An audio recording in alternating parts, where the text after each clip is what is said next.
TDP ప్రభుత్వ కాలంలో తుంగభద్ర నదిలో ఇసుక దోపిడీ భారీ స్థాయిలో జరిగిందని తాజాగా ఆరోపణలు వస్తున్నాయి. 2021 నుంచి 2024 మే వరకు నందవరం, కౌతాలం మండలాల్లోని 3 ఇసుక రీచ్ల నుంచి 2.78 లక్షల టన్నుల ఇసుకను అనుమతులు లేకుండా తవ్వి తరలించినట్లు ఏపీ స్పేస్ అప్లికేషన్స్ సెంటర్ నివేదికలో తేలింది. శాటిలైట్ ఇమేజ్లు, గూగుల్ ఎర్త్ ప్రో ఆధారంగా 3 ఏళ్ల తవ్వకాలను విశ్లేషించి ఈ లెక్కలు సిద్ధం చేశారు.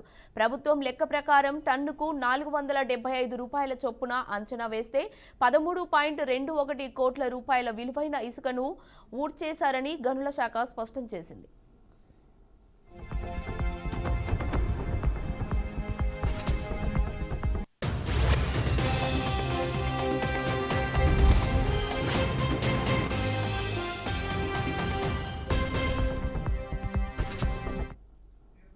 ఇసుక దోపిడీపై వచ్చిన అనేక ఫిర్యాదులను తొలగించేందుకు అప్పటి జిల్లా కలెక్టర్లు, అధికారులు బాధ్యతల నుంచి తప్పించుకునే ప్రయత్నాలు చేశారు.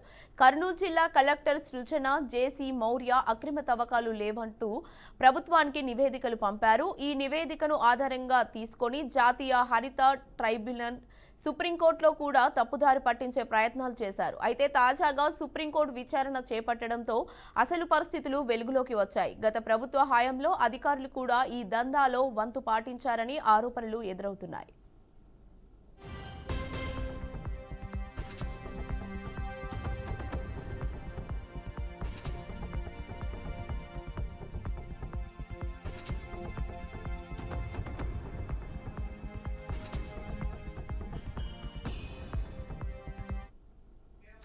ఇదే అంశంపై మరింత సమాచారాన్ని మా ప్రతినిధి బసవరాజ్ అందిస్తారు. బసవరాజ్,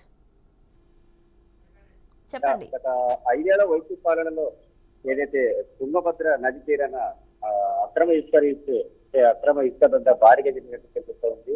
అంటే గత 5 ఏళ్ల వైసీపీ విధ్వంస పాలనలో ఏదైతే అక్రమ ఇసుక కావచ్చు, ఇతరత్ర అక్రమ మద్యం కావచ్చు, ఇలా అనేక కోణాల్లో అక్రమాలకు పాల్పడిన నేపథ్యంలో ఏదైతే తాజాగా సుప్రీంకోర్టు విచారణలో తుంగభద్ర నదిలో అక్రమ ఇసుక తరలించి ఇతర ప్రాంతాల్లో వైసీపీ నేతలు సొమ్ము చేసుకున్నారనే వాదన తెరపైకి వచ్చింది.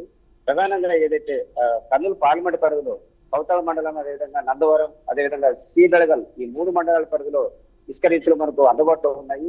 ఈ రీతులలో ఏదైతే డీసెంటింగ్ పేరుతో అక్రమాలు జరిగినట్టు, అక్రమంగా తవ్వినట్టు తెలుస్తూ ఉంది.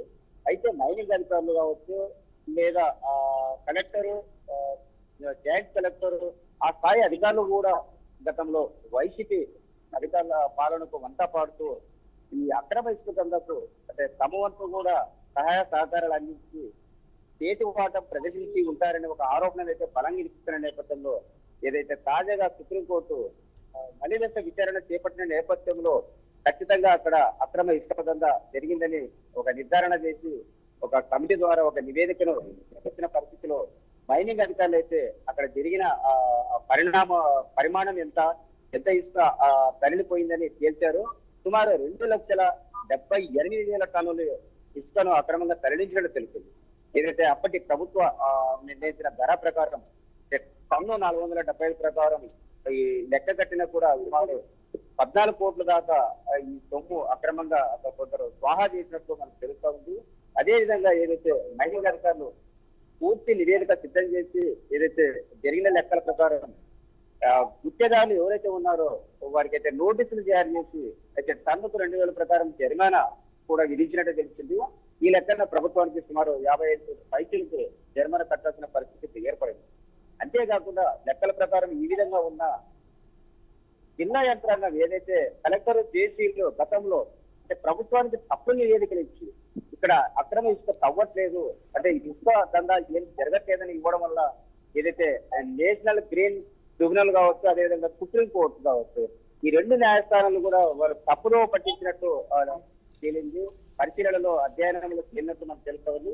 ఈ ప్రకారంగా అంటే జిల్లా యంత్రాంగాన్ని కూడా ఇందులో భాగస్వాములుగా చేస్తూ ఖచ్చితంగా అయితే భవిష్యత్తులో కార్యాచరణ చేపట్టాలి, లేదా శాఖపరమైన చర్యలు బలంగా ఉండాలి అనే దిశగా ఏదైతే విచారణ అనంతరం ప్రభుత్వం అయితే చర్యలు తీసుకుంటున్న పరిస్థితి మనకు కనిపిస్తూ ఉంది. అయితే అడగడుగున అక్రమ మద్యం కావచ్చు, అక్రమ ఇసుక కావచ్చు, ఇలా గత 5 ఏళ్ల పాలనలో కూడా అనేక అక్రమాలకు పాల్పడినట్టు, అందుకు IAS, IPS లు కూడా తమ వంతు సహకారం కూటమి పాలనలో ఒక్కోటిగా వెలుగులకు వస్తున్న పరిస్థితులు కనిపిస్తా ఉంది. మరి ఈ రకంగా అంటే ఇక్కడ గుత్తేదారులు ఎవరు, లేదా ఈ అక్రమాలకు పాల్పడి లేదా ఇసుక దందా చూసిన వైసీపీ నేతలు ఎవరు, వాళ్ళపైన ఎలాంటి చర్యలు ఉంటాయనేది ముందు ముందు మనం చూడాల్సింది. ప్రస్తుతానికైతే ఏదైతే సుప్రీంకోర్టు విచారణలో ఈ లెక్కలు తేల్చారు, ఇక్కడ అక్రమాలు జరిగాయని చెప్తా ఉన్నారు. మరి ఈ పరిస్థితిలో ఈ 55 కోట్లు ప్రభుత్వ జరిమానా వాళ్ళు కడుగుతారా, అంతకుండా తప్పించుకుంటారా, లేదా వాళ్ళు ఏదైతే గుత్తేదారులుగా ఉన్న వాళ్ళపైన ఎలాంటి చర్యలు ఉంటాయి? అంటే ప్రధానంగా ఇక్కడ గతంలో సీసీ కెమెరాలు లేని ఒక అంశం ఒకటైతే, మరొకటి ఏదైతే శాటిలైట్ ఇమేజెస్ ద్వారా, అదేవిధంగా గూగుల్ ఎర్త్ ప్రో ద్వారా వీళ్ళు ఆధారాలు సేకరించి ఇంకా ఎంత ఇసుక తరలిపోయింది అక్రమంగా అనేది తెచ్చుకున్నారు. సీసీ కెమెరాలు ఉంటే మరింత సమాచారం వచ్చి మరింత లెక్క పక్కాగా ఉండేదని తెలుస్తున్న పరిస్థితి మాకు కనిపిస్తుంది. Right, thank you Basavaraj.